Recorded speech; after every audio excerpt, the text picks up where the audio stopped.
Monsieur Guedj.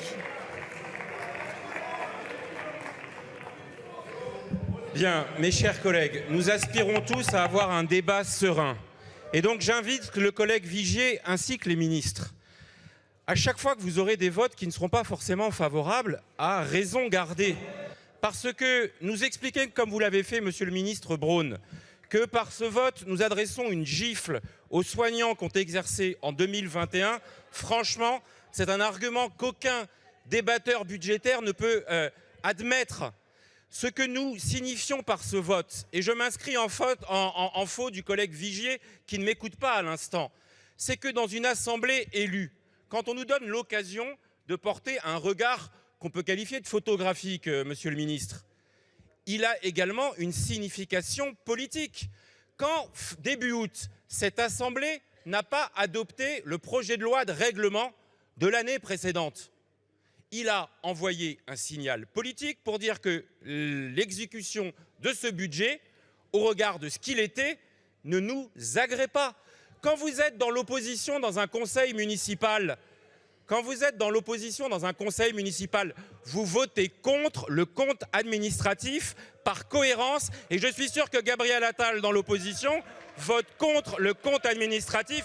Mais alors attendez, pourquoi cet argument, vous ne l'avez pas déployé au moment où nous avons voté le projet de loi rectificatif? Bref, une fois que j'ai dit ça, il n'y a pas de volonté de blocage. Il y a par contre une chose que je vois qui est bien bloquée, c'est la capacité de la majorité ou de la pseudo-majorité présidentielle à être dans l'hémicycle pour débattre de ce document essentiel. Si vous êtes à ce point majoritaire, alors vous devriez ne pas avoir de problème. Je vous dis juste que c'est cohérent pour nous de dire nous n'avons pas approuvé, en tous les cas, la famille politique à laquelle j'appartiens n'a pas approuvé le projet de loi de financement de la sécurité sociale pour 2021. 2 ans après, quand la photographie de l'exécution de celui-ci nous est présentée, je ne l'approuve pas en cohérence du fait que nous estimions qu'en 2021, vous ne mettiez pas de moyens suffisants pour le financement des régimes de sécurité sociale. Et il n'y a pas de drame à ça. Donc à chaque fois que vous allez avoir des votes difficiles, n'invoquez pas ni l'irresponsabilité dont nous ferions preuve, ni le blocage, ni pire encore, le fait que nous ferions insulte aux soignants. Merci, monsieur le député. Monsieur Guedj, pour un rappel au règlement. Oui, Madame la Présidente, sur la base de l'article 100. Monsieur le ministre, nous vivons une situation proprement ubuesque à l'instant où nous sommes. Mais l'article 4 initial prévoyait 9 milliards d'augmentation de l'ONDAM sur votre proposition. Nous avons fait la proposition de compléter parce que nous estimions que c'était insuffisant en y ajoutant environ 1,1 milliard d'euros pour permettre de couvrir les besoins non satisfaits. Cet amendement a été adopté à la majorité. Et parce que cet amendement a été adopté à la majorité, qu'avez-vous fait?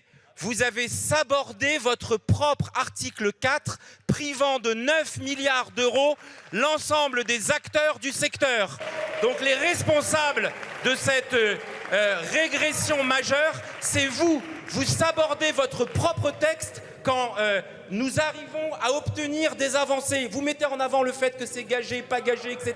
Non, vous avez une volonté politique qui s'exprime d'aller plus loin que ce que vous avez fait et que nous reconnaissions, dont nous saluions la démarche.